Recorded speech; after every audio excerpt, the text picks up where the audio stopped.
Kumusta mga idol?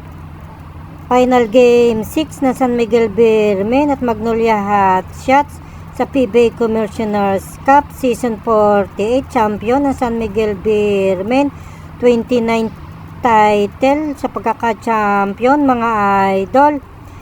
At Junmar Fajardo kay Kate Jimenez, putol buhok sa pagkaka-champion mga idol. At final MVP mga idol, CJ Perez, first PBA MVP mga idol. Bago natin panoodin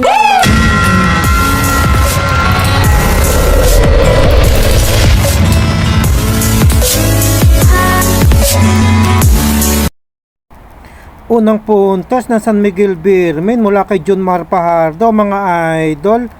At binawi naman ni Gio Halalo ng 2 points mga idol.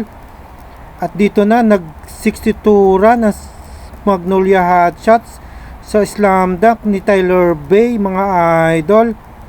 At 3-point shot naman ni Beanie Boytright mga idol. In 7 minutes na second quarter, lumamang na sa pagka 3 point ni Don Troliano.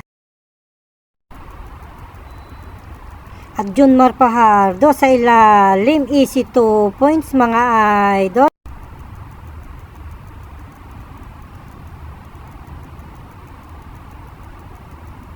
At back to back 2 points ni Junmar Fajardo mga idol.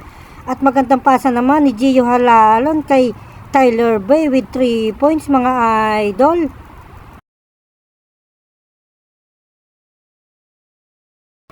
At dito na binawi sa 3 point ni Chris Ross mga idol.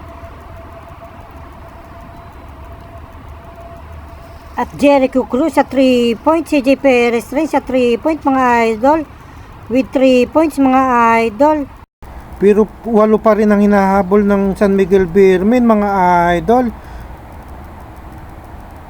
Beanie Boytright umatake mga idol, pasok mga idol. 3 point again ni Chris Ross mga idol. Pero sablay mga idol, pero nandun na yung import mga idol. Dito mga idol, 4 na lang ang lamang ng Magnolia Hotshots mga idol. Pero biglang 3 point ni Jericho Cruz mga idol. 2 na lang ang lamang ng Magnolia Hotshots. Another 3 point ni Chris Ross mga idol.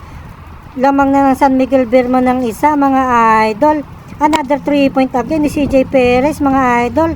Naging 4 ang lamang ng San Miguel Beermen mga idol in 48 minutes mga idol. At bigla namang binawi ni Aris Junicio ng 3 points mga idol. Isa na lang ang lamang ng San Miguel Beermen mga idol. At isa pang 3 point ni Aris Junicio mga idol sa Blay. At dito champion ng San Miguel Beermen mga idol.